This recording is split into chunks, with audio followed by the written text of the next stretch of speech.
waxaa maanta magaalada Burco si ballaaran loogu soo dhaweeyay wariye Cabdimaalig Muuse Coldoon oo kamid ah warbaahinta gobolka Togdheer isagoo muddo bilaa ku xidhnaa magaalada Hargeysa isla markaana madaxweynaha Jamhuuriyadda Soomaaliland uu fidiyay cafis.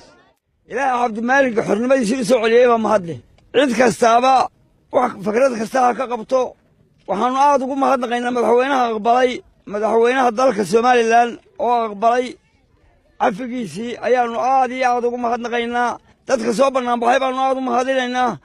Cabdimaalig wuxuu ahaa nin ummadda qayb ka ah, wuxuu ahaa mid danyarta la shaqeeya, ummadda masaakiinta u shaqeeya u adeega. ilaahay baanu ugu mahadnaqaynaa. samafale Cabdimaalig Muuse Coldoon runtii nin Burco qaali ku ah gobolkan Togdheer runtii nin ka qayb qaatay samafalka iyo u gargaaridda dadka jilicsan.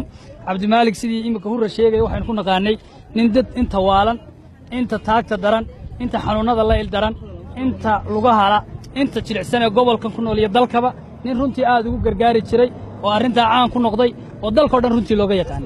Cabdimaalig arinta haddaan nahay reer gobolka Togdheer maanta halka aanu soo wada istaagnay aanu ku soo dhaweynaa waa wanaagii iyo qiimihii iyo waxtarkii aanu ku baranay qiimaha badnaa. waxaan filayaa waqtiga kulul iyo inagoo xil sooman oo dadku ay sooman yihiin waan soo koobnaa waxaan aad ugu mahad celinaynaa alxamdulillahi rabbil caalamiin. ilaahay maanta halkan isugu keenay Cabdimaalig oo xora oo kamid ahaa ama aan oran karno waa shakhsiga hormuudka u ahaa muddo dheer in loo gargaaro danyarta iyo sidoo kale dadka dhimirka wax ka qaba ee guud ahaan Soomaaliland ku dhaqan. isku keenay soo dhaweynta qiimaha leh oo sameynayna samafal Cabdimaalig Muuse Coldoon oo madaxweynaha Soomaaliland Axmed Maxamed Maxamuud Silaan cafiyay.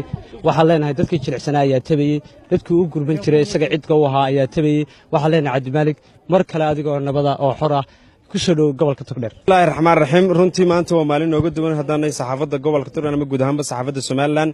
runtii Cabdimaalig Muuse Coldoon ma ahayn wariyo kaliya laakiin wuxuu ahaa samafale. runtii waxa si weyn ugu baahnaa guud ahaan dadka jilicsan ee reer Soomaaliland gaar ahaan gobolka Togdheer.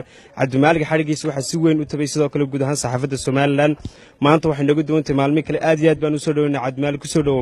in ma garanaysaa Cabdimaalig Muuse Coldoon yani kaalinta dadka ugu jiray in ma garanaysaa uu cafis u sidaayo u saamaxo waxaana waliba halka ka canbaareynaya cidda iyadu codka dadka ka doonaysa ee tiri ninka noocaas aan ka toogan lahaa ama waa toogan lahaa ma laga yaabo in aad codka weydo oo istoogato. waxaan marka koobaad waxaan leeyahay Cabdimaalig ku soo dhawo magaalada Burco waxaan marka labaad u mahadnaqayaa madaxweynaha Jamhuuriyadda Soomaaliland oo garwaaqsaday in uu soo daayo Cabdimaalig ma aha wariye qura waa samafale dadkii samafalka uu waday in halkaas ay uga sii wadoona waxaan leeyahay ku soo dhawo magaalada Burco. ilaahay ka soo saaray jeelkii madaxweynaha Soomaaliland aad iyo aad buu mahadsan yahay. waxa weeyaan dee way aragtaa ummaddu sidoo maxay ugu shaqayn jiray iminkana ilaahay baa mahadlay waa ku soo dhaweynaynaa maxay magaaladiisa Burco iyo gobolkiisii aad iyo aad baan ugu soo dhaweynaynaa waana faraxsanahay ilaahay xad baan faraxsanahay. waxaan u mahad celinayaa waan yani aad iyo aad ugu mahad celinayaa dadweynaha gobolka Togdheer gaar ahaan reer Burco sida diiran ii soo dhaweeyay isxilqaamay gartay inay maxay soo dhaweeyaan runtii yani aad iyo aad baan ugu faraxsanahay. waxweeye waanad mahadsantihiin barakallahu fiikum. hore shir jaraa'id baan u qabtay waxweeye waanan mahadnaqay ciddii mahadda lahayd allah baa ka kow ah ilaaha suuro geliyey inaan xorriyaddeedii dib u helo aad iyo aad baan ugu faraxsanahay runtii ilaahay baa mahad leh.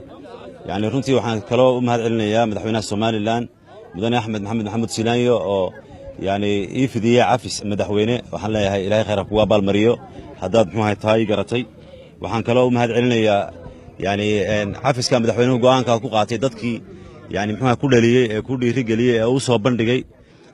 waxaan u sheegayaa dadweynaha Burco iyo Togdheer de kulley waxa weeye bilay ahayd intii aan ay socotay maxkamaddu iyo intii aan xidhnaaba waxa weeye waxaan idin soo gaaraya Cabdimaalig Soomaaliland buu ka soo horjeedaa waxyaaba aadka idin soo gaaraya Cabdimaalig qarannimada ayuu ka soo horjeedaa Soomaaliland yani arrimahaas oo dhan buu ka soo horjeedaa.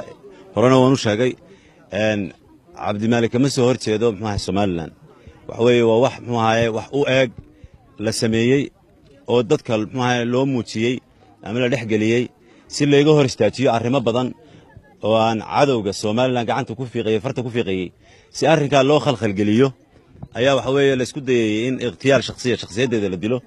Maxamed Saciid Gaxnug telefishinka caalamiga RTN magaalada Burco.